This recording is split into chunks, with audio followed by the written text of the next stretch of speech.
The first thing I want to do is show you how I'm going to prepare the soil to plant potatoes. So the ground was cleared of some of the overwintering weeds, mostly chickweed and wild ajuga. The soil is somewhat compact, so what I'm going to do is double turn the soil. I'm going to turn it over with my shovel, break up the clods, and then I'm going to add some humus to it. So potatoes need very soft, pliable soil and friable soil so that they can grow in it. I've enriched the soil over the years with many bags of leaf compost, bumper crop, and cow manure. So I did my first turn of the soil, and I'm going to spread some leftover potting soil I have, Gardener's Gold, and some bumper crop, which is enriched soil that has cow manure, chicken manures in it, sea kelp, some oyster shells, all kinds of good stuff. You'll notice that it's a fairly high mound of soil here.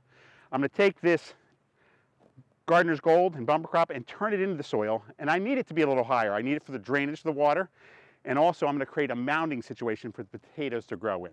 So I'll just turn this soil what's called a double turn. All right, I have all the soil double turned in. I broke up some of the clumps with my hands. I'm going to dig a trench now to plant the seed potatoes in.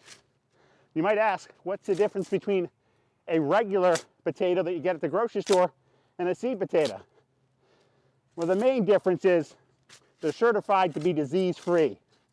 And that's a pretty big deal when you're talking about potatoes. If a potato has a fungus or a virus in it, it will destroy the whole crop. So think of the Irish potato famine, and you don't want that happening here.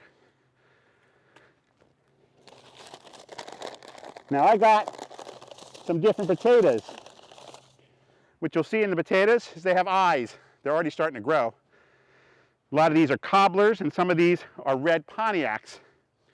You probably recognize both names. I tend to choose smaller potatoes. If they have 2 to 3 eyes, there's 1 eye, 2 eyes, that's good. You don't have to cut this potato up. You can plant it in the hole. If it has multiple eyes or is bigger, here's one with a lot of different eyes. 1, 2, 3, 4, 5. You take a knife, it doesn't have to be this big. You would cut that potato, leaving a few eyes in each section, and you would plant it with the eyes pointed upward.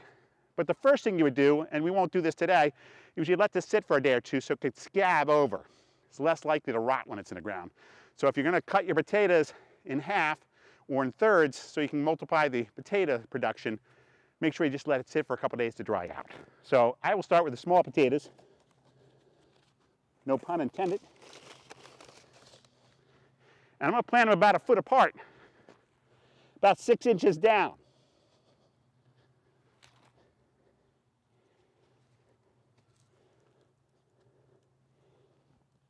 I'll cover them over lightly.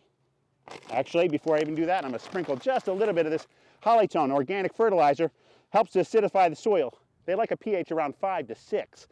That's a little acidic. Now I'm going to cover them up.